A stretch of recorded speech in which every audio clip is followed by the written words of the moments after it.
রাওয়ালপিন্ডিতে বজ্রসহ বৃষ্টির পূর্বাভাসে পঞ্চম দিনে খেলা মাঠে গড়ানো নিয়েছিল শঙ্কা। তবে পাকিস্তানের আবহাওয়ার দপ্তরে বরাত দিয়ে কিংবদন্তি ক্রিকেটার রমিজ রাজা জানালেন খেলা হবে। বাংলাদেশও স্বপ্ন দেখতে থাকে পাকিস্তানের বিপক্ষে প্রথম সিরিজ জয়ের। শেষ পর্যন্ত সেই স্বপ্নই সত্যি হলো।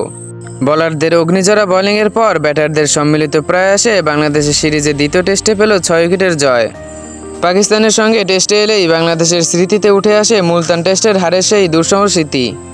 দীর্ঘদিন পর সেই হারের ক্ষতে প্রলোভ দিয়েছে রাওয়ালপিন্ডির প্রথম টেস্ট। 10 উইকেটের বিশাল জয় প্রথমবার বাংলাদেশকে এনে দিয়েছে টেস্টে পাকিস্তানের হারানোর স্বাদ। এবার দ্বিতীয় টেস্টেও এলো অসামান্য এক জয়।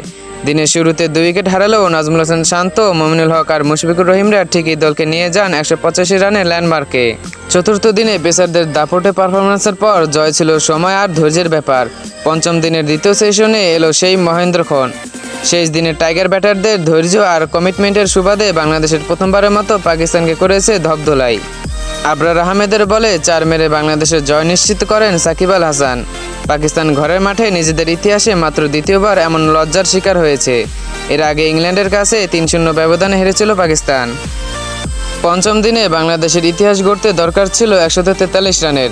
আগের দিনের 42 রানের উদ্বোধনী জুটিতে এদিন আরও 14 রান করেছিলেন 2 ওপেনার। 10 ওভারে পার করেন দলীয় 50-এর মার্ক। এরপরে অবশ্য বিপত্তি। মীর হামজার বলে ব্যক্তিগত 40 রানে বোল্ড হয়ে ফিরেছেন জাকির। জীবন পেয়ে কাজে লাগাতে পারেননি আরেক ওপেনার সাদমান।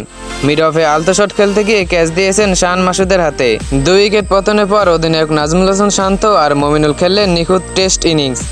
ভেজা আউটফিল্ডের কারণে শুরুতে খানিকটা সংগ্রাম করতে হলেও শেষ পর্যন্ত ঠিকই নিজেদের খুঁজে পেয়েছেন বাংলাদেশ ক্রিকেটের সাবেক ও বর্তমান অধিনায়ক। 20 ওভার খেলে দুজন যোগ করেন 57 রান। ম্যাচটাও ততক্ষণে পাকিস্তানের নাগালের অনেকটা বাইরে চলে যায়। লাঞ্চ ব্রেকের পর অবশ্য শান্ত বেশিক্ষণ টিকতে পারেননি। সালমান আগার বলে শর্ট লেগে ক্যাচ দিয়েছেন বাংলাদেশ অধিনায়ক, করেছেন 38 রান। দ্বিতীয় টেস্ট জিততে তখনও বাংলাদেশের প্রয়োজন ছিল 58 রান। শান্তর পর মুমিনুলও ফিরে যান। এরপর অবশ্য আর কোনো বিপত্তি ঘটেনি। 2 অভিজ্ঞ ব্যাটার সাকিব ও মুশফিক মিলে বাংলাদেশকে নিয়ে গেলেন জয়ের বন্দরে। এই জুটি এদিন যেন জয় নিয়ে মাঠ ছাড়ার প্রতিজ্ঞা করেই নেমেছিলেন। সবার সম্মিলিত প্রয়াসে বাংলাদেশ পেল ঐতিহাসিক সিরিজ জয়। এর আগে 2009 সালে ওয়েস্ট ইন্ডিজ আর 2021 সালে জিম্বাবুয়ের বিপক্ষে ছিল বিদেশি সিরিজ জয়। এবার তাতে যুক্ত হলো পাকিস্তানের নাম। গতকালের দিনটাই মূলত ভীত করে দেয় জয়ের। তৃতীয় দিনের শেষ বিকেলে হাসান মাহমুদ তুলে নিয়েছিলেন 2 উইকেট। 21 রানের লিড থাকলেও ব্যাকফুটেও ছিল পাকিস্তান। চতুর্থ দিন বাংলাদেশের পেসাররা ঝরালেন আগুন। নাহিদ রানার গতির সামনে অসহায় পাকিস্তানের টপ আর মিডল অর্ডার। সঙ্গ দেন হাসান মাহমুদ নিজেও।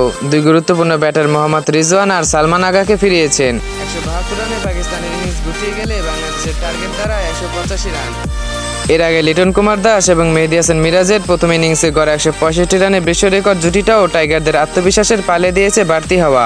টেস্ট ক্রিকেটে 50-এর আগে 6 উইকেট হারানোর পর সপ্তম উইকেটে বিশ্ব রেকর্ড 165 রানের জুটি করেন 2 টাইগার ব্যাটার। লিটন পেয়েছিলেন ক্যারিয়ারের 4র্থ শতক। প্রথম ইনিংসের পাকিস্তানের 274 রানের জবাবে বাংলাদেশ গিয়েছিল 262 রান পর্যন্ত। 12 রানে পিছিয়ে থাকলেও বাংলাদেশের ম্যাচে ফিরতে খুব একটা সমস্যা হয়নি। গ্যালারিতে বাংলাদেশের পতাকা উড়িয়েছিল সিরিজের শুরু থেকেই। শেষ পর্যন্ত সিরিজ শেষে উঁচুতেই থাকলো লাল সবুজের সেই পতাকা।